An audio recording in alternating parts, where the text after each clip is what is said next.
Hi guys, welcome to our channel.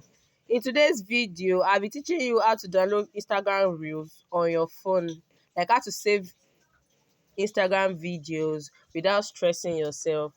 Let's drive in, guys. Step 1, if you don't have the All Video Downloader app, you have to download it. And if you are using Android or iOS, for Android, you use Play Store.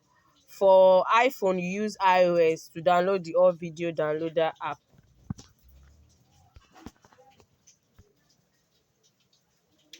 Click on the app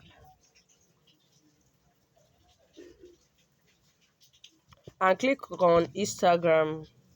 Every Instagram videos showing on your reels would have been opened here, and all you have to do is to download. So you click on download.